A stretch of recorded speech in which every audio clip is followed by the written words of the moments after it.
Yes, this is where it starts. I'll give you my whole heart for my whole life.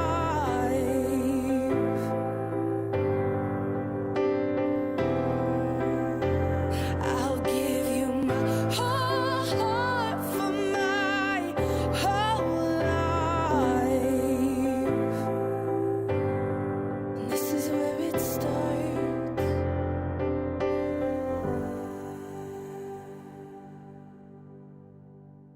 And I'll say I do for the rest of my life with all.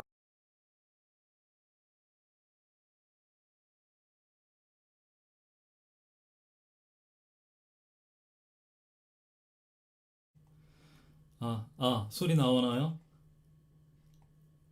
예.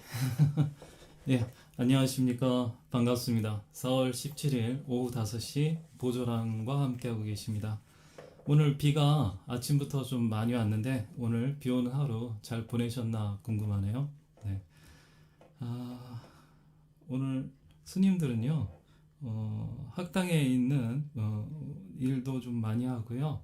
여러분들과 보람 있는 시간을 보내고 싶어서요. 방송에 관련해 가지고 여러 가지로 많은 의견을 많이 나눠봤어요. 그래서 오늘은 원래 9시에 방송하기로 했었는데 아침에 기도하고 이렇게 방송하는 것보다 오후 5시쯤에 방송을 하는 것이 어떻겠냐, 한번 그런 의견이 많이 나와서 오늘은 오후 5시에 한번 여러분을 찾아뵙게 됐습니다. 자, 잠깐만요. 자, 저도 화면이 안 뜨네. 됐네요. 예. 자, 오늘은 요범사원 실제로 들어가는 날인데요. 그 전에 기초적인 것을 한 번씩 여러분들과 나누면서 진행을 해볼까 해요. 자, 오늘 저희 요범사원이라고 하는 경전은 아니지만 불교계에 있어서 아주 중요한 위치를 차지하고 있는 요범사원이라고 하는 책을 공부할 건데요. 기본적으로 여러분들이 불경을 공부하실 때, 경전을 볼 때, 경전을 보는 기초에 대해서 한 번쯤 짚어드리고 넘어갈까 합니다. 자, 경전을 어떻게 봐야 할까요? 예, 많은 분들이 금강경 독송이나 이런 걸 통해 가지고 경전 강독을 많이들 하고 계시는데요. 자, 경전을 보실 때는요, 이것도 나름대로 초급, 중급, 상급으로 나누어서 그 경전을 읽는 수준과 깊이를 한번 정해 볼 수가 있습니다. 경전을 처음 읽을 때 어떻게 읽어야 되고, 그러니까 단순하게 표현해서 첫 번째 읽을 때, 그리고 두 번째 읽을 때, 세 번째 읽을 때, 이렇게 상중하로 나눠서 경전을 읽는다 했을 때 어떤 방법으로, 어떤 입장에서 경전을 봐야지 올바르게 경전을 제대로 읽을 수 있는지 한번 설명을 해드릴게요. 자, 초급은 어떨까요? 맨 처음 경전을 볼 때 어떤 입장에서 경전을 바라보는 게 제일 좋을까요? 바로 경전에 쓰여져 있는 문자 그대로 한 번쯤 잘 이해하고 받아들이는 게 중요해요. 네. 그러니까 글을 쓴 저자가 독자에게 하고 싶어 하는 이야기를 독자의 입장에서 잘 받아들여 보는 거죠. 네. 그러니까 경전을 읽을 때 자기 마음대로 해석하는 것이 아니라 저자가 쓴 글의 흐름을 충실하게 따라가면서 이해하는 것이 가장 초보적인 경전 읽기의 바른 길입니다. 이걸 통해서 저자가 우리에게 알려주고자 하는, 그 경전을 통해서 우리에게 알려주고자 하는 정보들을요, 왜곡되지 않게 바르게 이해하고 받아들일 수가 있어요. 써가면서 할까요? 네, 잠깐만요.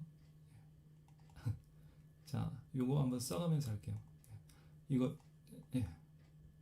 아이고, 요거 내리고, 자, 아이고, 너무 크다.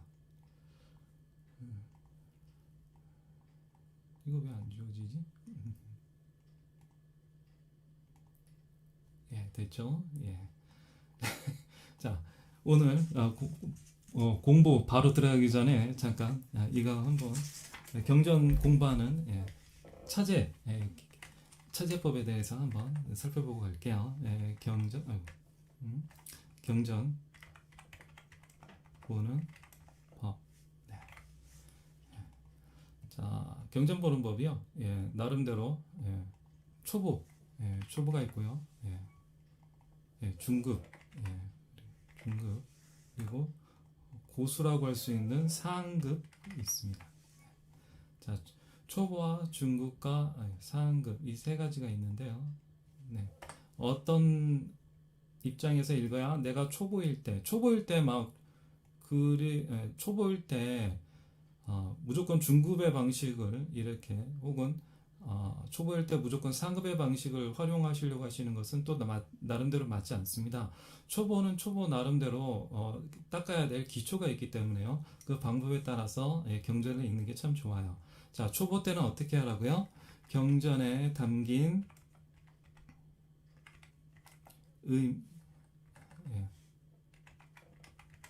정보를 잘 이해하는 것이 좋습니다.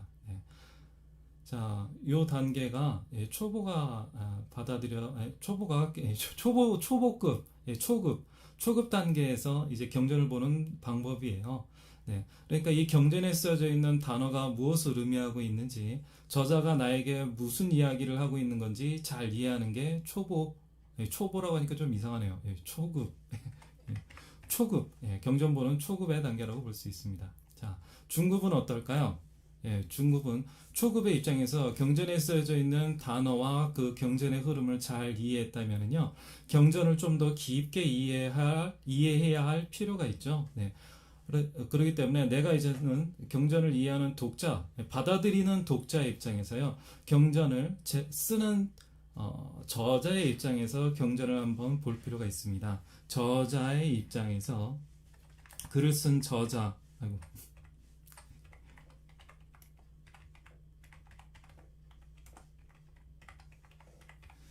저자의 입장에서 바라보기.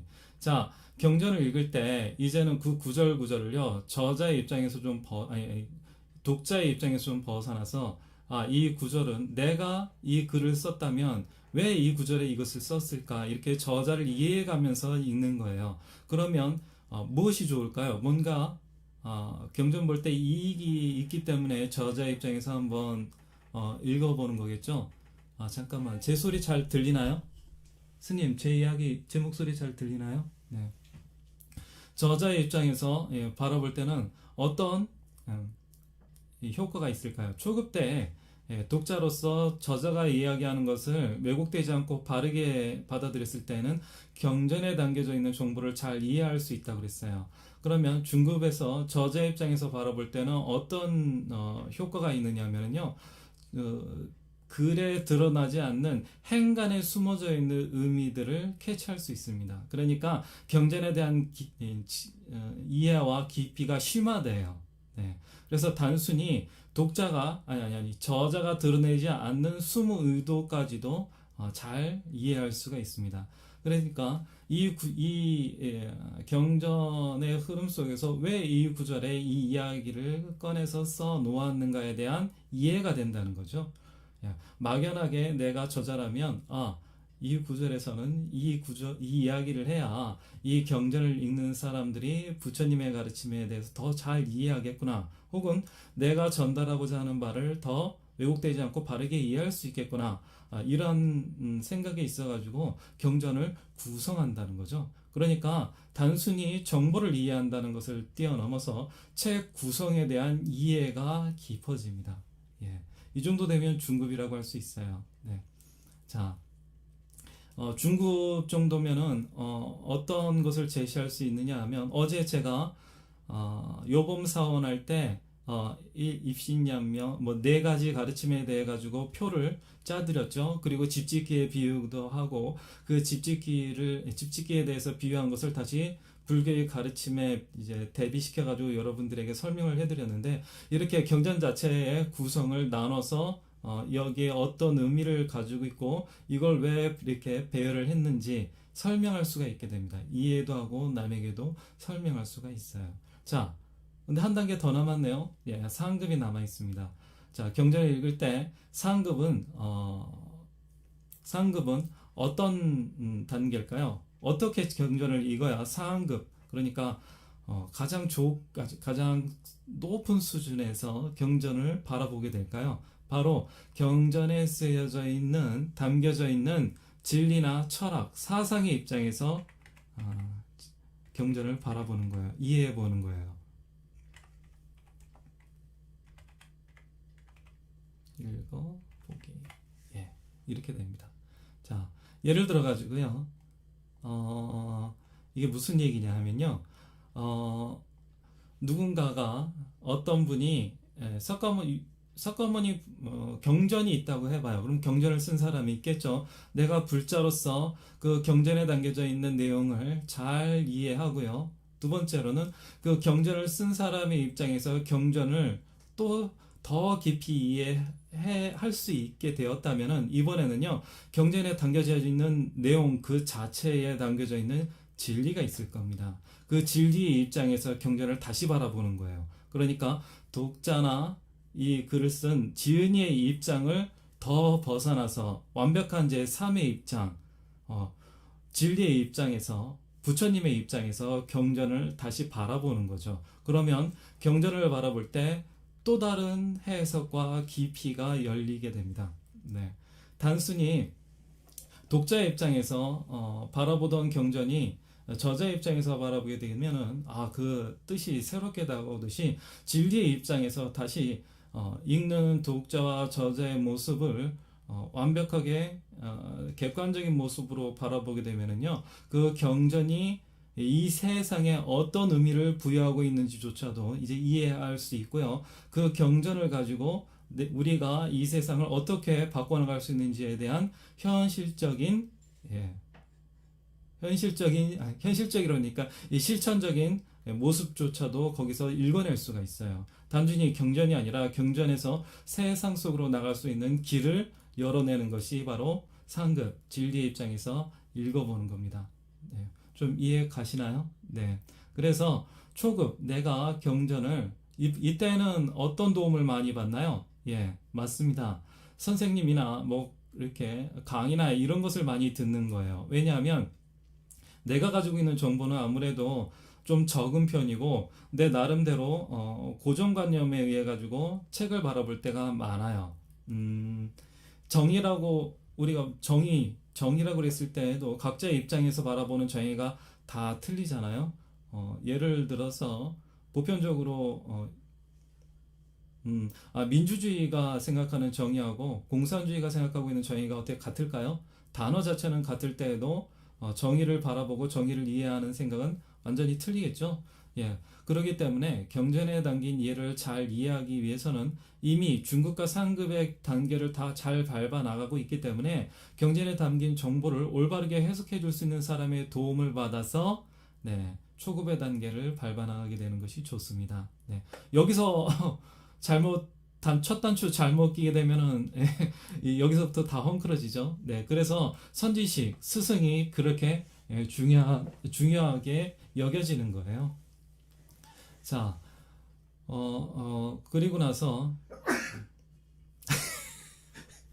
자, 이렇게 경전에 담긴 정보를 잘 이해하고 나서 중급에서는요, 이제 읽는 독자의 입장에서 저자에서 바라볼 때는 어떻게 읽어 나가게 될까요? 여기는 선생님의 도움을 많이 받는 단계라고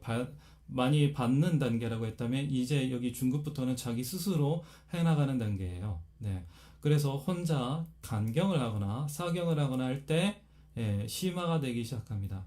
그러면 상급은 어떻게 될까요? 무슨 도움이 될까요?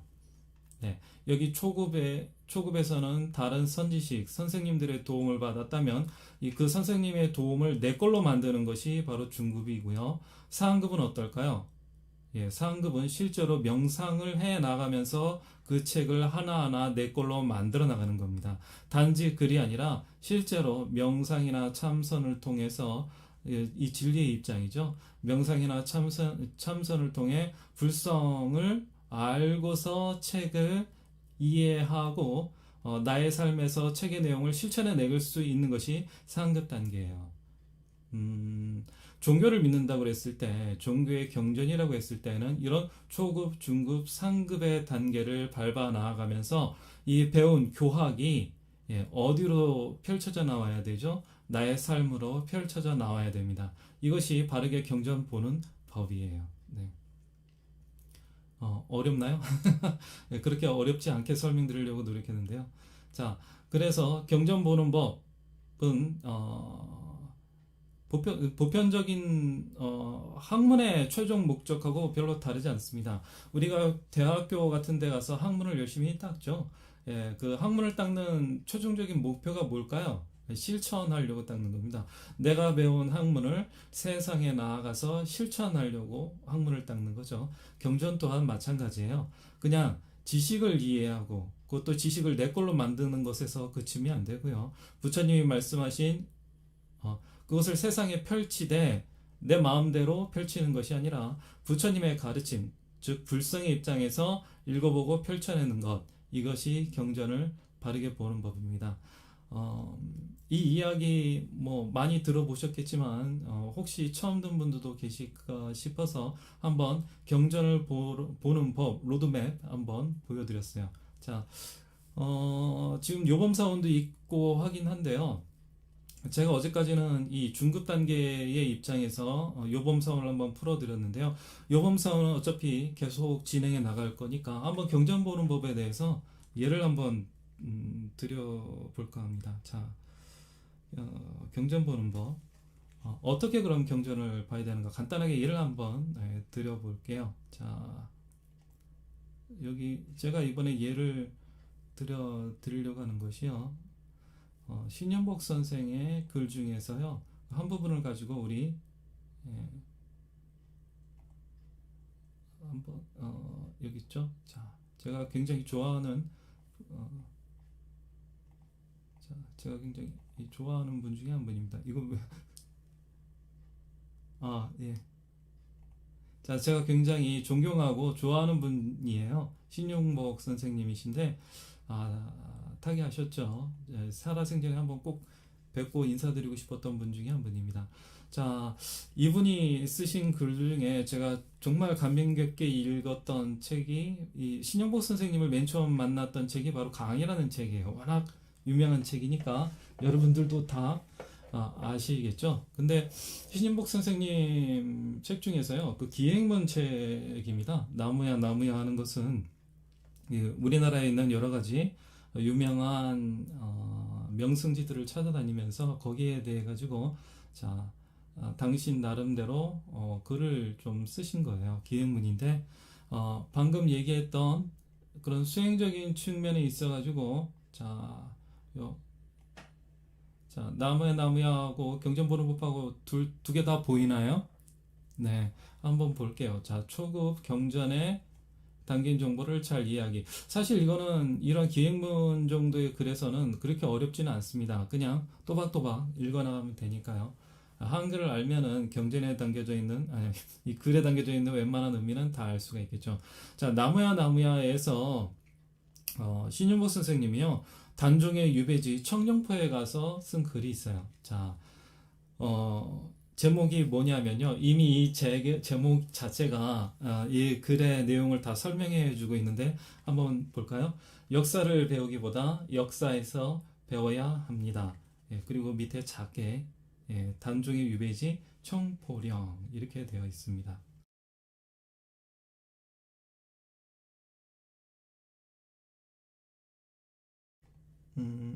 이게 예. 자, 전문을 다 읽어드리기에는 너무 좀 살짝 기니까요. 그렇게 긴 글도 아니지만, 제가 좀 그 내용을 첫 구절을 한번 읽어드리고, 내용을 잠깐 요약해서 설명해 드릴게요. 자, 당신은 유적지를 돌아볼 때마다 사매라는 것은 무엇이고, 사람들의 심금에 남는 것은 무엇인가를 돌이켜보라고 하였습니다. 그리고 우리가 오늘 새로이 읽어야 할 것이 무엇인가를 고민하라고 하였습니다. 과거를 읽기보다 현재를 읽어야 하며 역사를 배우기보다 역사에서 배워야 하기 때문이라고 하였습니다. 강원도 영월의 청룡포는 산과 강과 산이 절묘하게 조화된 이른바 산수대우의 땅입니다. 남한강 상류에 맑은 물이 유유히 흘러오다 갑자기 물길을 돌려 뼘으로 그린 듯 동그랗게 남겨놓은 솔숲과 백사장이 그림 같습니다. 산과 강이 서로를 아끼며 버타는 자연의 우정이 아름답습니다. 그러나 이곳을 찾는 사람들은 산수의 아름다움보다 단종의 유배와 죽음을 먼저 봅니다. 어린 유배자가 씨름을 달래던 소나무가 500년 풍상에 늙어 있고 그리움을 연으로 띄우던 노산대에는 지금도 단종의 한이 서려 있기 때문입니다. 자, 이렇게 아름다운 풍광을 얘기하고 또 그 다음에 그 풍광 중에서도 그 풍광이 의미하는 역사를 이렇게 가져오면서 독자에게 여러 가지 정보를 이렇게 제공해주고 있죠. 그걸 편견 없이 나름대로 잘 읽어나가는 것이 초급이라고 할 수 있어요. 자, 그러면 그 독자 입장에서는 감명 깊게 잘 읽었다 이렇게 할 수도 있겠지만 글을 한번 조금 따라 보자면 저자의 입장에서 보자면 왜 갑자기 이분이 이 청룡포에 가게 돼도 먼저 단중의 위배와 죽음을 먼저 본다고 이렇게 표현을 했을까요? 그것은 이 글의 제목인 역사를 배우기보다 역사에서 배워야 합니다. 이야기를 하고 싶어가서 그 표현을 한 거라고 볼 수 있죠. 자, 단종은 우리나라 역사에서도 가장 슬픈 부분 중에 하나죠. 사실 어린아이잖아요. 어린아이가 이런 정치의 세력 싸움에 휘말려서 참 슬프고 억울하게 비참하게 죽은 사건인데요. 그 비참하고 슬픔하게 죽은 것을 단지 개인의 운명으로 치부하는 것이 아니고요. 신영복 선생님께서는 당시 시대적 상황이 만들어낸 옳지 못한 그러한 모습에 대한 희생으로서 단종을 바라보고 있어요. 그 중간에 글을 한번 읽어볼까요? 네. 자, 정은 정이고, 여기서 정은 바른 정치할 때의 정은 바르다 할 때의 정이고, 권력을 질 때 권력이라 할 때 권력이죠. 권력은 균형을 맞춘다는 의미죠. 균형이라고 하였습니다. 그러나 청룡포에서 바라보는 정치는 결코 그런 것이 아닙니다. 정치는 정권을 바라고 정권은 제의의 경영과 세습을 향하여 나간다는 믿고 싶지 않은 당신의 글을 다시 읽게 됩니다. 돈이 금입니다. 금 없이 권력이 설 수 없고 권력이 없이 돈이 재생산될 수 없기 때문에 금권의 야합과 세습, 그것은 고급을 통하여 변함없는 정치적 주제라 하였습니다. 민생과 철학은 그것의 방편에 불과한 것인지도 모릅니다. 부의 형태가 토지에서 자본으로 변화된 오늘날에도 그 내용은 변함이 없다는 생각이 듭니다. 정권이 정치의 목표인 한, 그러니까 정치의 목표가요, 국민이 아니라 정권이 목표가 된다. 그랬을 때에는 이념과 철학이 설 자리는 없습니다. 정치는 오로지 단수로고 의열이 매겨질 뿐입니다. 청룡포는 유괴되고 살해된 한 어린이의 추억에 적게 합니다. 무고한 백성의 비극을 읽게 합니다. 단종의 부인이죠. 단종비인 정순 왕후의 여생은 더 그런 느낌을 안겨줍니다. 궁중에서 추방당한 그녀는 서울교회의 초막에서 동량과 염세업으로 한많은 생애를 마칩니다. 그녀의 통곡이 들려오면 마을 여인들도 함께 땅을 치고 가슴을 치며 동종곡을 하였다고 합니다. 핏빛보다 더 진한 저줏빛 물감을 물들이며 가난한 한 폭의 민초로 정순왕후는 사라집니다. 자, 가슴이 지금 읽어도 가슴이 좀 저는 찡해요. 네. 이 신영복 선생이 이야기하고자 하는 것은요, 단종의 모습이 어떤 왕이었던 사람이 아니라 우리와 똑같은 한을 안고 살아가는 민중의 모습으로 도취해서 바라보라는 거죠. 사실 단종은 왕이기 때문에 우리가 이렇게 더 서글픔을 느낄 수도 있겠지만은 그보다 더 많은 한을 안고 사는 것은 어때요? 우리 민중도 마찬가지라는 생각을 하고 있죠. 자, 아, 그 얘기가 바로 이어지네요. 단중을 정순 왕후의 자리로 옮겨오고 그 비참하게 죽은 왕의 모습을 백성들 속에서 슬프게 울다가 목숨을 마치게 된 정순 왕의 모습으로 다시 옮겨오고 다시 가난한 민초의 삶으로 옮겨오는 일, 이것이 우리에게 남겨진 과제다. 이렇게 표현하고 있어요. 끝날 때요. 단종의 애사를 무고한 백성들의 애사로 재조명하는 일이라고 생각합니다. 그것이 상투적인 역사적 포흡편을 통하여 지금도 재생산되고 있는 봉건적 잔재를 청산하는 길이며 구경거리로서의 정치를 청산하고 민중이 객석으로부터 무대로 나아가는 길이며 민과 정이 참된 벗이 되는 길이기 때문입니다. 자, 기행문인데도 불구하고 거의 기행문 같지가 않죠. 예, 거의 뭐 이 글은 글 자체의 저자의 의도가 워낙 강하게 드러나기 때문에 저자의 입장에서 이 글을 읽어내리기가 너무너무 쉬워요. 이 단종의 모습을 우리의 모습, 한 맺힌 민중의 모습으로 바꿔보라는 얘기죠.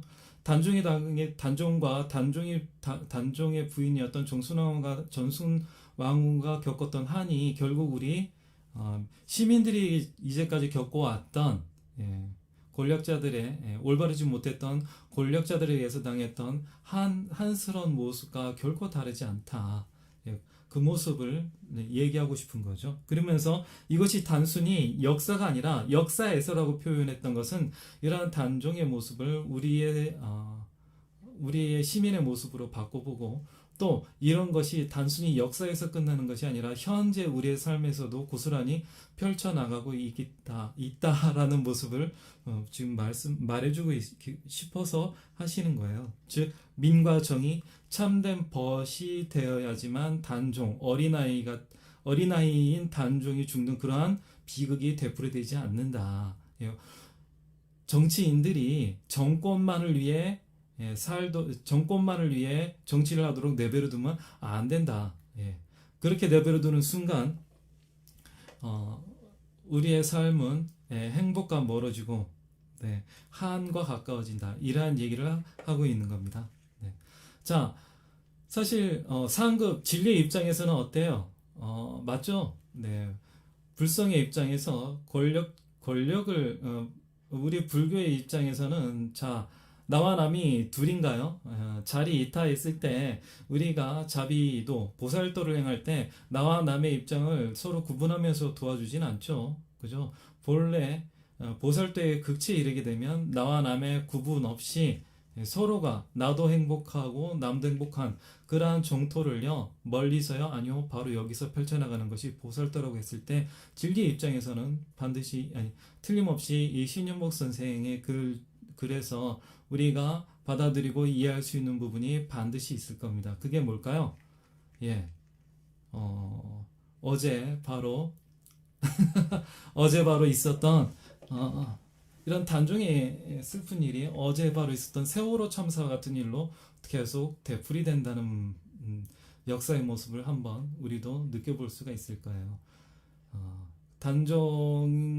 서로 정치적 권력의 다툼에서 단종이 희생됐듯이 세월호에 탔던 분들, 특히 어린 아이들, 학생들은 무슨 이유로 인해서 그렇게 슬픈 일을 당하고 또 온 국민이 같이 고통을 겪어야 했을까?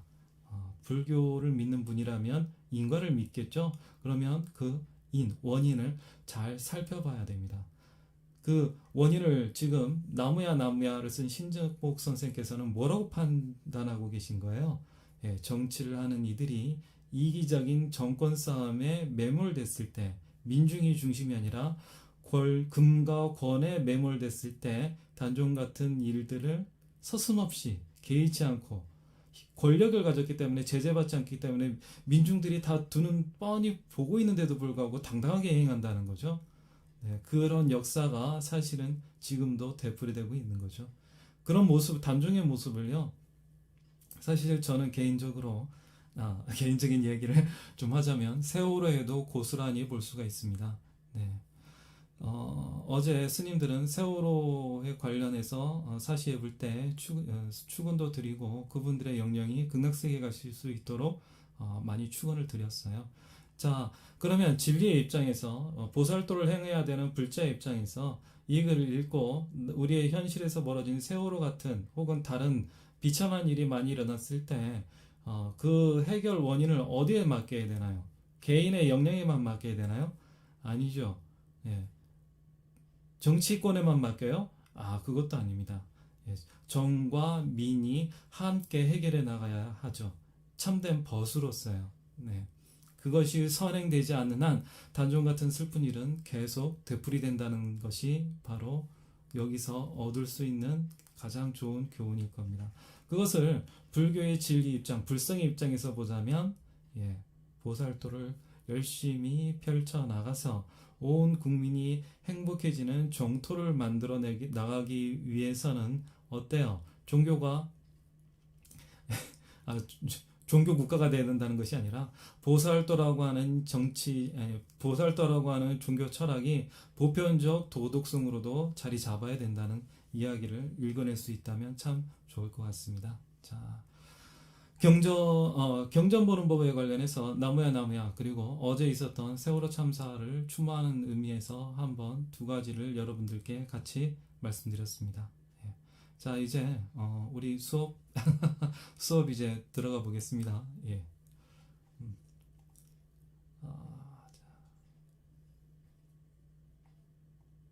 이거 세이브 좀 하고요. 세이브.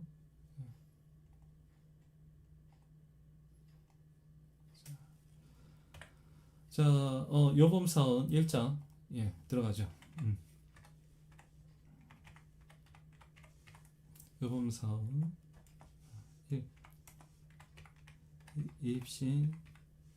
입신이란다. 인명지학. 한글로 그냥 쓰겠습니다. 자, 인명지학인데요. 자, 어제 그 구조에 대해서 좀 설명드렸죠. 인명지학의 핵심은 뭐라고 말씀드렸나요? 요범, 그러니까 원앙 선생의 호를 바꾸는 정도의 큰 만남이 있었다. 이것이 바로 운명지학이라고 하는 단락의 핵심이다. 운곡선사와의 만남입니다. 운곡선사의 가르침. 요 가르침을 중심으로 가르침을 만났을 때 가르침을 만나기 전에는 학회였는데 호가 학회였는데 가르침을 만난 뒤에는 뭐가 돼요? 요 범이 되어버리죠. 원앙은 어딜 가지 않았는데 그 인생을 살아나가는 모습은 완벽하게 달라지게 됩니다. 자, 그 이야기를 오늘 한번 해보겠습니다. 자, 아이고 왜 이렇게 잘 안 맞네. 자, 그러니까 요범사원 인명지학의 핵심은 운곡선사의 가르침에 있다. 이렇게 봐도 될 거예요. 자, 그럼 학회였을 때 원앙 선생이 학회였을 때 원앙 선생은 어떤 사람이었고 어떤 가르침을 만났기 때문에 또 요범이 되었다. 이것을 누구에게 지금 쓰고 있나요? 자기 자손들이요. 그러니까 읽는 독자가 일반 독자가 아니라요. 자기 자손들이 독자인 거예요. 그런 입장에서 요범사원지 1 인명지학을 맨 처음에 그런 식으로 바라보셔야 돼요. 내가 자식이에요. 이 자식의 입장에서 독자가 돼가지고 읽어보는 거죠. 그러니까 이 저자를 이 책을 읽을 때 맨 처음 일반 민중을 위해서 쓴 책이 아니라 자기 자손들을 위해서 쓴 책이니까 그러한 입장에서 한번 1편 인명지학을 볼 필요가 있습니다. 자, 자손들을 위해서 쓰다 보니까 진짜 자손들이 잘 됐으면 좋겠다 이런 글을 쓰다 보니까 좀 솔직 담백하게 썼을까요? 아니면은 많은 대중들을 위해서 썼기 때문에 좀 많이 가다듬고 포장을 하고 이렇게 했을까요? 제 생각에는 요범 선생이 처음에 이걸 대중을 위한 책으로 쓴 것이 아니고 자기 자손들을 위해서 진짜 자손들을 위해 가지고 쓴 책이기 때문에 이 내용은 아주 솔직하고 담백한 내용이었을 것이다. 그렇게 생각이 됩니다. 이 본편을 다 읽지는 않을게요. 사실 그렇게 길지는 않지만 오늘은 경전 읽는 법을 해서 시간도 많이 지나고 하니까 또 여러분들 스스로 한번 읽어보실 필요도 있고요. 한번 그 제가 개괄만 한번 말씀드려 보겠습니다. 자, 요범이라고 학회였을 때 원앙 선생은 어떤 분이셨냐면 이 출생부터가 그렇게 썩 금수저는 아니었어요. 예. 어떻게 보면 요즘으로 보자면 흙수저에 가까웠어요. 아버지가 안 계시고요, 어머니만 계신 편모스라에서 큰 분이었죠. 그부터 출발부터가 예. 그렇게 이렇게 축복받은 이게 부모님이 다 계신 그러한 축복받은 환경이 아니었던 거예요. 그리고 어머니께서 또 이렇게 이르시길 글 공부하지 말고 의학을 배워라. 이것이 내 아버지의 수건, 평생의 소원이셨다. 이래가지고 처음에 글 공부할 생각을 안 하고 의원을 하려고 합니다. 네, 의원을 하려고 하는데 여기에서 첫 번째 만남이 있어요. 운곡선생의 가르침 이전에 첫 번째 운명적인 만남이 사실은 한 번 있습니다. 근데 이 운명적인 만남이 있긴 한데 이것이 이 요범선 1편 인명지학의 핵심은 아니에요. 그렇지만 학회라고 불렀을 때의 원앙의 삶을 결정짓는 중요한 만남이 하나 있었어요. 예, 그게 뭐냐면요, 공선생이라고 불리우는 자, 공선생이라고 불리는 공선생하고의 만남, 아니 공선생이라고 하는 분의 만남에 이분 뭐 하는 분이냐? 예, 명리학이라고 많이 부르기도 하고 사주라고 많이 부르기도 하고 그렇죠. 예, 이분이 하는 일은 이제 수리, 점을 이렇게 치시는 분이에요. 그러니까 점잖게 명리학이라고 불러드릴게요. 명리가 무슨 뜻이냐면 운명에 대한 이치를 다루는 학문이에요. 예, 명리. 이게 사실은 사주를 본다 할 때 다 이 명리학을 통해서 보는 건데 유교 선비들은 대부분 이것을 교양 과목으로 다 했어요. 네, 그렇게 옛날에 이 명리학을 교양 과목으로 했죠. 그래서 대부분 사주단자를 보내고 했던 것이 얼마 전까지도 좀 그런 게 있었죠. 네. 막 함도 팔고 하는 그런 문화가 요즘도 많이 사라졌는데 제 어릴 때만 해도 함 팔러 가고 막 동네에서 그런 거 사주단자도 벗고 그런 거 기억이 많이 나는데 말이 또 딴 데로 가네요. 그 명리학을 하고 있는 공선생을 만나게 됩니다. 이 명리학을 유학 선비들이 교양 과목으로 했는데요. 자신의 운명을 살펴서 자신을 잘 가다듬는 그런 학문의 하나로서 쓴 거예요. 그런데 어쨌든 이 공선생이라고 하는 명리학의 대가를 딱 만나고 나서 학회라는 호를 쓰고 있던 원앙 선생이 이 명리학에 대한 자기의 운명을 딱 듣게 되고 거기에 따라서 살다 보니까 그 말 하나가 어긋남이 없이 다 맞아떨어지는 거예요. 그러다 보니까 운명론에 빠지게 됩니다. 운명론에 빠져요. 운명론에 빠져서요, 내가 특별히 이렇게 나의 인생이 이미 정해져 있는데 내가 특별히 노력할 것도 없고 내가 특별히 뭘 노력한다고 해서 되겠느냐 싶어서 특별히 더 뭔가 노력을 안 하고 그냥 주어지는 일에 따라 살기만 합니다. 네, 살기만 해요. 네. 왜냐하면 이 공선생이 얼마나 대가였는지 이런 분이 아마 지금 서울에 있으면 막 서로 장사진을 치고 막 가가지고 사주 한번 특히 정치 선거철 되면 아마 줄 서고 제가 떨어질까요 붙을까요 뭐 난리가 날 텐데 어쨌든 이분이 얼마나 신통했던지 자기 인생 살아가는 모습이 이분이 풀어준 글하고 너무 딱 맞았던 거예요. 그래가지고 요 원앙 선생이 뭘 해볼 엄두를 내지 않고 그냥 아예 나의 운명은 이러려니 하고 살아갑니다. 그게 별로 크게 출세도 못하고 또 자식도 없고 50세 50세에 죽을 것이다. 이 운명은 듣고 그냥 받아들이고 살게 돼요. 잘못 켰네요. 살게 돼요. 살게 되는데 이제 살게 되는데 살게 되는데 운곡선사를 만나게 되죠. 그때 살게 됩니다. 근데 이때 운곡선사를 이제 운곡선사를 만나게 되는데 이 운곡선사를 만나서 이제 운곡선사를 어떻게 만나느냐 하면은 절에 가서 이제 선수행을 해요. 요즘으로 치면은 이제 템플스테이 가셔가지고 수련 법회에 간 거나 비슷해요. 유교 선비들이 불교가 가지고 있는 어떤 선수행에 대해서 신비감과 뭔가 이런 거기에 대해서 신비하게 여기고 또 거기에 대해서 굉장히 알고 싶어하는 그런 분위기가 있었어요. 다 이 명나라 때였죠. 명나라 얘기를 좀 먼저 하고 갔어야 되는데 내일 해드릴게요. 예, 내일 개괄적으로 해드리고 어쨌든 이 운곡선사를 만나게 됩니다. 운곡선사의 가르침을 듣고 나서 운명이 정해진 게 아니라고요.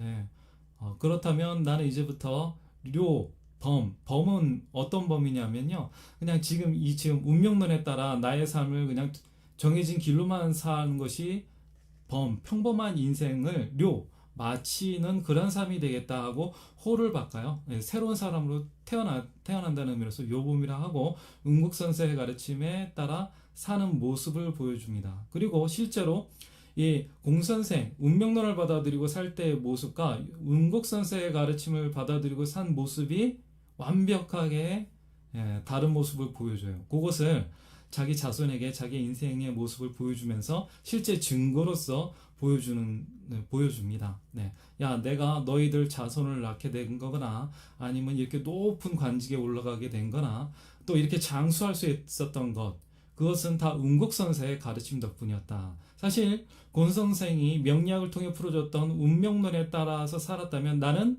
이렇게 오래 살지도 못했고 이렇게 출세도 못했을 것이고 너희 부인이란다.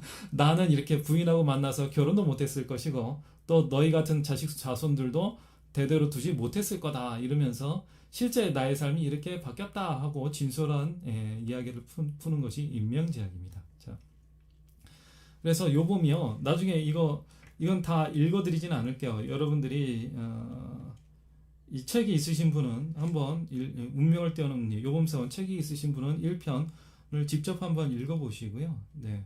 저는 오늘 이 시간에는 운명지학에 있어가지고 가장 핵심인 운곡선사의 가르침이 무엇인가 요 만남에 대해서 잠깐 풀어드릴게요. 자, 여기 한번 보실까요? 자, 요거를 캡처도군요. 이건 지우고요. 네. 자, 이건 지우고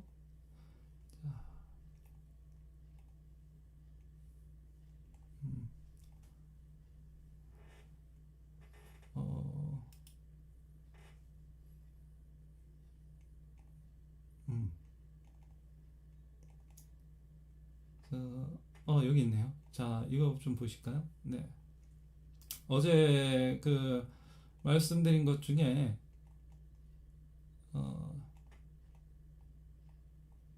이거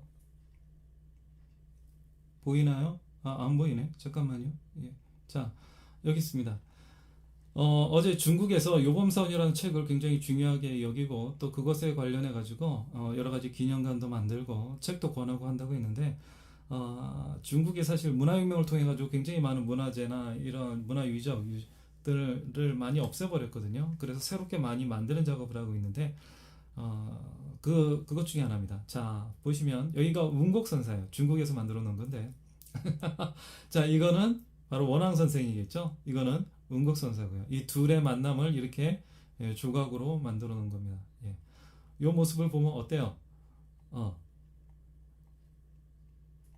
이 만남을 굉장히 중요하게 여겼다라고 할 수 있겠죠. 자, 이거 보시면서 한번 이쪽이 원앙 선생이고요. 이쪽이 운곡선사고요. 자, 한번 이 그림을 보면서 운곡선사가 원앙 선생에게 어떤 이야기를 하는가 한번 요범사원을 풀어서 보도록 하겠습니다. 자, 이제 아까 얘기했듯이 그 운명론에 끄달려가면서 살던 원앙 선생이 이제 당시 명나라는 어떤 분위기였냐면 유교, 불교, 도교가 다 같이 있었죠. 명나라 또 명나라는 기본적으로 정책을 이학을 중심으로 정책을 펼쳐나갔어요. 이학이 무엇이냐면 성리학입니다. 성리학을 중심으로 정책을 펼쳐나가고요. 불교는 억불 정책을 펼쳐나갔어요. 그래서 그러한 형태이긴 하지만 국가 정책은 그렇게 이학을 중심으로 불교가 억압받다 보니까 불교가 굉장히 쇠잔해져 약해져 가고 있었죠. 그런 약해져가는 와중에서도 이때의 유교와 불교와 도교가 또 있죠. 도교와 세세 관계는 어떤 관계였느냐 하면 서로가 서로를 벤치마킹하는 그러한 분위기였어요. 그러니까 서로가 서로에 대해서 굉장히 호기심을 가지고 배울 좋은 것은 받아들이고 이 상대방이 나에게 없는 신기한 부분, 아주 멋져 보이는 부분을 열심히 가서 배우고 연구하는 그런 분위기가 있었어요. 그래서 유학자라더라도 도교와 불교를 이렇게 받아들이고 체험하는 것에 있어서 거부감이나 꺼리낌이 없던 그러한 분위기였습니다. 자, 명나라 때 우리나라는 조선이었죠. 조선도 대표적인 억불의 시대를 겪고 있었고요. 자, 이때 불교는 어떤 상황이었느냐 하면 명나라 때 불교는요, 대표적으로 선종과 정토종 이 두 가지가 거의 대부분이었다고 보시면 돼요. 특히 선종 쪽 세력이 강했는데 희한하게도 명나라 4대 고승은 다 정토종 스님입니다. 네. 중국 명나라 때 선종은 이제 가나선을 위주로 하는 가나선을 위주로 하는 선종이었는데 세력은 제일 많고 덩치도 크고 했지만 명나라 4대 고승은 다 정토종에서 나왔다. 이 부분은 한번 나중에 저희가 따로 다뤄볼 이유가 있지만 좀 시사하는 바가 있죠. 네. 어쨌든 이 명나라 때 세잔에 이렇게 약해지기 시작한 불교는 끝내 부흥하지 못하고 청나라 때 가서는 더더 그 힘을 잃어가게 됩니다. 자, 그래서 서로가 서로에게 대해서 이제 벤치마킹하던 시절이라 운곡선사 유교는 어때요? 불교가 이야기하고 있는 참선 부분을 굉장히 신기하고 이렇게 받아들여야 될 아주 수준 높은 수행으로서 이렇게 봤던 것 같아요. 그러니까 그걸 단어가 갑자기 생각이 안 나가지고 그래서 이제 유학자들이 불교에 가서 참선을 배우는 경우가 굉장히 많았습니다.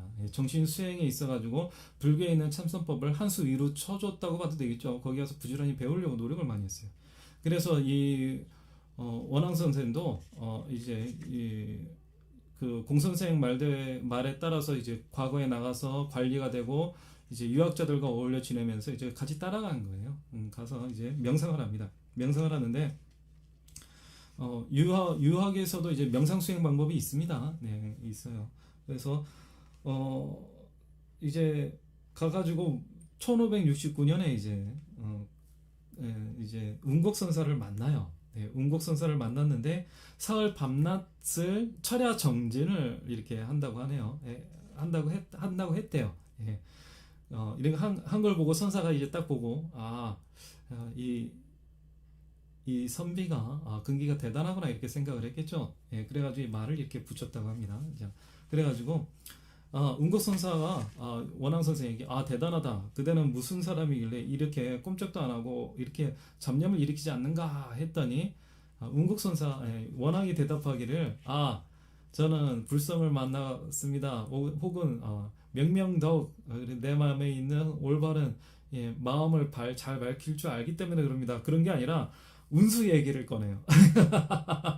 공 선생이 얘기했던 운수에 따라 살다 보니 내가 뭐 욕심낼 일도 없고 뭐 망상해봐야 뭐 이러지도 않고 참 그렇습니다. 그래서 망상할 건더기가 없어가지고 막 이렇게 잘 앉을 수 있었어요. 딱 이랬더니 운국선사가 이렇게 싹 웃으면서 그럴 줄 알았구나. 네가 그렇지. 그러한 어투로 이제 낚시질을 한 거죠. 거기에 원앙선사인데 원앙 선생에게 3일 밤낮을 앉아 있는 근기를 보고 낚시를 딱 던져서 딱 물자 이렇게 가르침을 딱 주기 시작합니다. 딱 건들죠. 그대를 호골인 줄 알았는데 이제 보아니 한가 범부구려 이렇게 욕구를 훅 찔러요. 그랬더니 원앙이 화가 날 거 아니에요. 열심히 잘 앉아가지고 처음에는 칭찬하는 듯 하더니 뭐 이제 범부에 지나지 않네 이렇게 비난 서격인 얘기를 하니까 그냥 물러날 수 있나요? 아니죠. 따져 묻겠죠. 네, 따져 물었을 거예요. 네, 따져 묻습니다. 그랬더니 운국선사가 이렇게 얘기를 해요.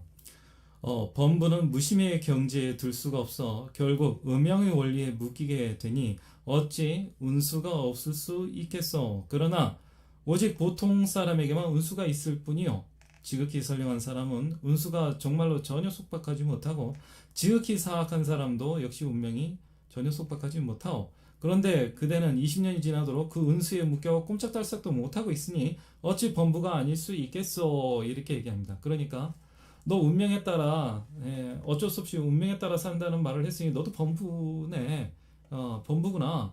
운명을 벗어날 수 있는 방법을 모르니 너는 범부일 수밖에 없다. 이 얘기를 하고 있죠. 자, 근데 앞에 중요한 얘기를 하나 하고 넘어가요. 범부는 무심의 경지에 둘 수가 없어. 결국 음행의 원리에 묶이게 되니 어찌 운수가 없을 수 있겠소. 이게 사실 은국선사가 첫머리에 이미 모든 핵심적인 것을 다 던지고 들어가요. 던지고 들어갑니다. 무심의 경지에 둘 수 없어서. 무심의 경지, 무심이 뭔가요? 아무 마음, 아무 생각 없는 건가요? 되게 정이 없고 뭐 생각도 없고 아주 냉정한 그런 마음을 의미하나요? 그렇지 않죠. 불교에서 특히 선사나 조사 어르신들이 이렇게 무심 표현했을 때는 탐진치가 없는 불성에 들어앉아서 탐진치가 일어나지 않는 청정한 마음을 의미해요. 그러니까 무심의 경지에 들 수가 없어. 이것은 무슨 말인가 하면요. 본래 네가 가지고 있는 본성, 불성을 알지 못하면 결국 음양의 원리에 묶이게 되나니. 음양의 원리는 뭔가요? 음양 플러스 마이너스죠. 생멸, 인과, 인연의 흐름입니다. 인과의 결과물에서 벗어날 수가 없으니, 연기에 따라 흘러가면서 살 수밖에 없으니, 그러니까 반대로 얘기하자면 불성을 알 수 없다면, 부처님의 가르침에 따라 불성을 알 수가 없다면, 그대의 본성을 올바르게 캐칠 수가 없다면 누구나 다 운명에 끄달려가는 길에서 벗어날 수가 없다. 이렇게 얘기하고 있는 거죠. 그래서 그대가 3박 4일 동안 이렇게 앉아 있는 것이 사실은 불성을 못 만났다면 그냥 잘 앉아 있는 행위 하나 한 거 잘한 거다. 사실은 별 의미가 없다. 이 얘기를 한 거예요. 그냥 그대는 범부다. 이렇게 얘기를 한 거죠. 자, 그런데 요범이 좀, 이 원앙 선생이 좀 비범하긴 해요. 자, 은곡선사가 지금 뭐라고 그랬죠? 무심의 경지에 둘 수가 없어 음행의 원리에 묶이게 되니, 이렇게 말을 딱 던졌죠. 그러니까 음행의 원리에서 벗어나려면 어떻게 해야 돼요? 무심의 경지에 둘 줄 알면 돼요. 그걸 이렇게 슬쩍 말을 흘리니까, 야, 뭐죠? 갑자기 이름이 생각이 안 나는데, 원앙 선생이 대뜸 알아듣고 이렇게 묻습니다. 그러면 그 운수를 피할 수가 있단 말입니까? 이렇게 물어요. 내가 범부가 아니라니 그게 무슨 말이요? 이렇게 물은 게 아니라요. 운수를 피할 수가 있다고요? 이렇게 물은 거예요. 야, 보통 이렇게 질문이 나올 수 있을까요?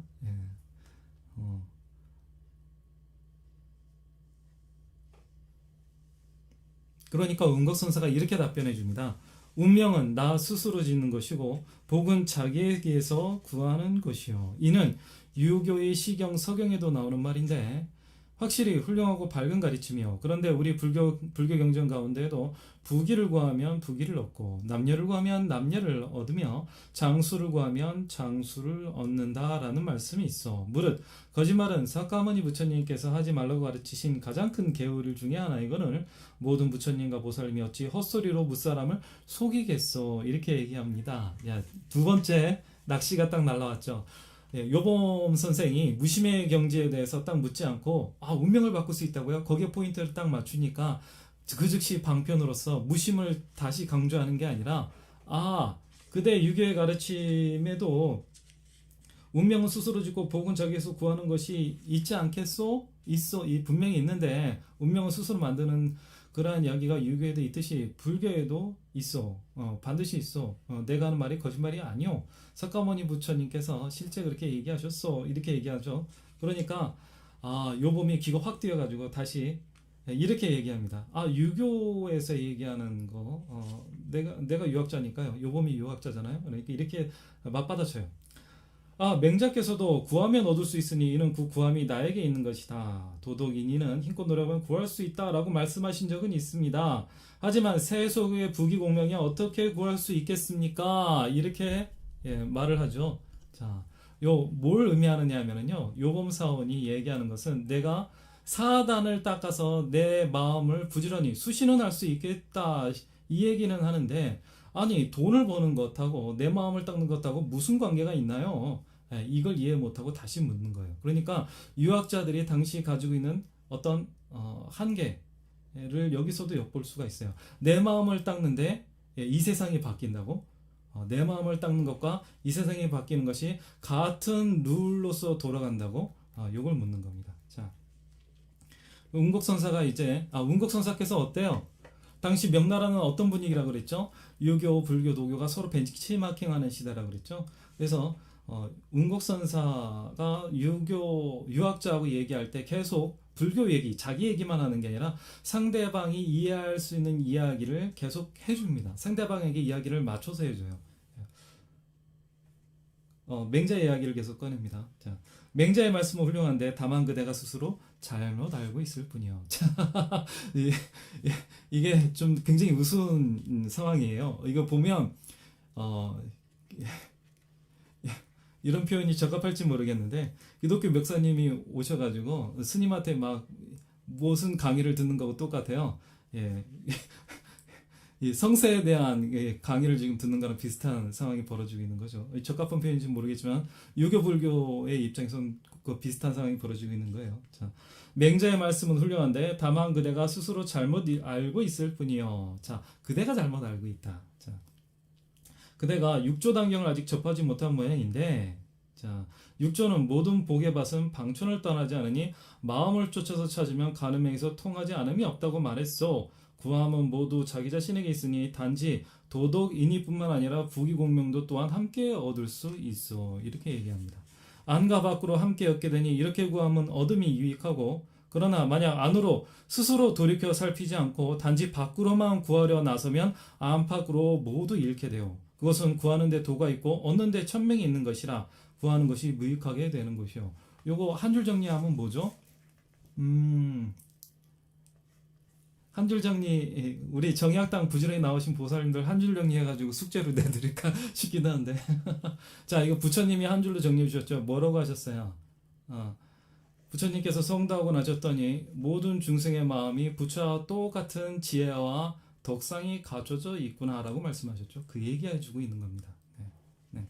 자, 모든 복의 육조 단경을 아직 다시 한번 요것만 한번 설명하고 오늘 정리를 할게요. 자, 맹자의 말씀은 훌륭한데 단지 그대가 잘못 알고 있어 하면서 사실은 맹자의 말을 다시 꺼내는 게 아니라 육조 단경을 다시 꺼냅니다. 왜냐하면 불성으로 슬그머니 맹자라고 하는 낚시법을 통해 불성을 설명하는 육조 단경을 다시 끌고 온 거예요. 그러니까 처음부터 불성으로 막 들이받은 것이 아니고요. 맹자의 말을 구실물 삼아서 지금 뭘 자꾸 가리키려고 하는 거예요. 이 학회, 원앙 선생, 그때는 학회라는 호를 썼으니까 학회라는 호를 쓰고 있는 당시의 원앙 선생에게 뭘 자꾸 가리키려고 하는 거예요? 불성을 가리키려고 하는 거예요. 모든 일, 그대의 운명을 바꾸기 위해서는 뭘 먼저 알아야 된다고요? 불성을 알아야 된다는 말을 지금 맹자를 통해서 계속 설득해 주고 있는 겁니다. 자, 그 중에서도 육조 단경을 펼쳐서 이야기를 해요. 육조는 모든 복의 밭은 방촌을 떠나지 않으니, 방촌은 제가 보고 있는 책이 운명을 뛰어넘는 길, 김지수님께서 이제 번역하신 건데, 방촌은 마음인데, 이 마음이라고 여기서의 마음은요, 탐진치에 찌든 그런 중생심을 의미하는 게 아니에요. 네. 본래 덕상이 완벽하게 갖춰져 있는 이 불성, 본성, 참나, 진여, 열애에 청정한 그런 청정심 자체를 의미합니다. 모든 복의 밭은 이 불성에 갖춰져 있으니 방촌을 떠나지 않으니 마음을 쫓아 찾으면, 이 마음이 뭐라고요? 탐진치에 물들어 있는 중생의 마음이요, 나의 욕망을 따라가면 된다고요? 아니요. 불성이 얘기하는 거예요. 불성을 찾아서 감응하면 통하지 않음이 없다. 불성을 통해서 네가 원하는 것을 찾고자 한다면 못 찾을 것이 없다. 진짜로 찾을 수 있다. 이 얘기를 하고 있는 거죠. 구함은 모두 자기 자신에게 있으니 단지 도덕, 인의뿐만 아니라 부귀공명도 또한 함께 얻을 수 있어. 정신세계적인 것만 아니라 인과 현실세계적인 부귀영화도 불성에 의지해서 닦아 나아간다면 분명히 바뀔 수 있다. 이 얘기를 분명히 해주고 있어요. 부처님께서 이게 무슨 얘기냐면 부처님께서 초기 불교 당시에 부처님께서도요 사람이 어떻게 그 불교 신자들에게 뭐라고 하셨어요? 천생에 가려면은 행복하게 살려면은 지계와 보시를 열심히 하라 이렇게 설명하셨죠. 네, 같은 맥락이에요. 자, 그 지계와 팔종도 아니요 지계와 보시를 열심히 하라 했을 때는 다 그 팔종도의 기준을 두고 보시도 하고 지계도 지켜나가는 걸 의미해요. 네, 자 안과 밖으로 함께 얻게 되니 자 안으로 얻지 않고 밖으로만 구하면 못 구하는 게 당연하다 이 얘기를 하고 있는 거예요. 예. 그래서 자 요번 당신께서 하는 이야기는 틀렸어. 네, 밖으로만 구하려고 그러면 못 구하는 게 당연하오. 예, 구해질 수가 없으니까 안으로 스스로 돌이켜 살피지 않고 밖으로만 구하려고 하면 안팎으로 모두 잃게 되는 것이 당연하오. 그러니까 그대가 밖으로 구하려고 하는 거 밖으로만 구하려고 하는 것은 못 구하는 게 너무나 당연하기 때문에 그대가 하는 이야기는 처음부터 맞는 것이 아니오. 안으로부터 구하는 법을 알아야 돼요. 이것이 얘기하는 거죠. 그게 도고 그것이 천명이다. 이렇게 설명하는 거죠. 자, 그러면서 이제 공선생 이야기를 꺼내면서 요왕 선생의 머릿속에 깊이 젖어있던 운명론이라고 하는 고정된 잘못된 생각을 깨게 해주기 시작합니다. 네. 자, 흥미진진한데 운곡 선생가 굉장히 고수시죠? 네. 자, 오늘 여기까지 좀 할게요. 오늘 그 경전 읽는 법에 대해서 한번 설명을 드렸고요. 요범사원 할 때 요범사원이 있어가지고 운곡선사와 요범의 만남 중에서 첫 번째 요범 학회라는 호를 지냈을 때 원앙이 어떤 삶을 살고 있었는데 운곡선사를 만나서 지금 어떤 일을 겪고 있는지 잠깐 그 맛을 한번 오늘 봤습니다. 자, 오늘 여기까지 좀 마무리하도록 하겠습니다. 여러분들도 많이 힘드시죠? 자, 오늘 경전 공부하는 법을 여러분들과 한번 나눠봤어요. 그러면서 경전이 초, 중, 상 이렇게 나눠서 할 수가 경전 공부는 이렇게 하는 것이다라고 말씀드렸고요. 초는 뭐라고 그랬죠? 예, 경전에 담겨져 있는 직독직해라고 표현해도 될 거예요. 네. 정보를 저자가 쓴 대로 왜곡하지 않고 저자가 쓴 것을 왜곡하지 않고 내 마음대로 의역하지 않고 고스란히 받아들여서 읽어보는 것. 두 번째는요, 저자의 입장에서 독자에게 하고자 하는 이야기가 무엇인가 정확하게 파악하는 것. 세 번째는요, 진리의 입장에서 저자와 독자의 입장을 다 아우러 보는 거예요. 왜 아우러 봐야 하느냐면요, 독자와 저자의 입장은 어차피 개별적인 거예요. 각자 개인적인 한계가 있는데 그것을 지금 현재 내가 알고 있는 부처님의 가르침에 어떻게 맞춰서 펼칠 것인가를 어디에 중심에 두고요? 불성에 중심을 두고 살펴봐야 되는 거예요. 그래야 책을 읽었을 때 그 책에서 담겨져 있는 진리를 우리의 삶에 가져와서 쓸 수가 있는 겁니다. 그 책에 담겨져 있는 진리를 가져가서 우리 삶 속에서 쓴다는 게 뭐냐 이렇게 물어보실 수 있는데요. 그걸 단 두 글자로 표현하자면 뭐라고 표현해요? 지혜예요. 지혜를 얻는 거예요. 네. 그것이 바로 지혜 얻는 방법입니다. 네. 특히 신영복 선생의 나무야를 통해서 단중의 예를 드렸고 단중의 예를 들어드린 것은 사실은 어제 있었던 세월호 6주기를 기념해서 한번 말씀드려보고 싶었습니다. 우리가 단지 나의 운명을 바꾸는 것이 아니고요. 우리 모두의 운명을 바꿔 나가는 길이 요범사원 속에서도 같이 담겨져 있거든요. 예, 그렇기 때문에 단지 처음에 첫 발자국은 장님이 다른 사람을 이렇게 앞으로 이끌어줄 수는 없잖아요. 내가 횃불이 없는데 어둠을 어떻게 남을 이끌고 앞으로 나갈 수가 있겠어요. 내 자신이 밝은 앞을 보기 위해서 내 손에 횃불을 드는 것은 당연하죠. 예, 내 자신을 위해서 첫 발자국을 띄는 걸 당연하지만 그 첫 발자국이 나만을 위한 첫 발자국이 되어서는 안 될 겁니다. 네. 그런 의미에서 여러분 마음속으로 세월호의 영령들에 대해서 다 좋은 곳으로 극락왕행하시라고 지금이라도 한번 기원을 해드리고요.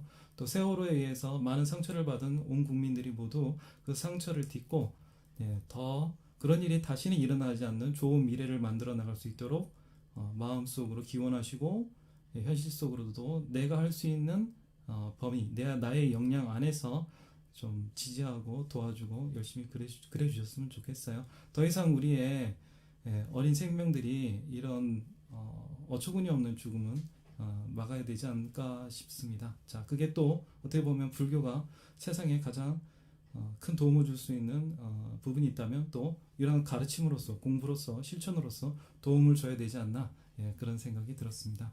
자, 오늘 공부 많이 하셨고요. 내일도 일단은 오후에 한번 강의를 계속해 볼까 합니다. 제가 사실은요 아침에 새벽 기도하고 아침에 또 방송하고 또 사시 예불 하고 너무 좀 힘들었어요. 그래서 오후 때로 시간을 좀 옮겼으니까 좀 이해해 주시고요.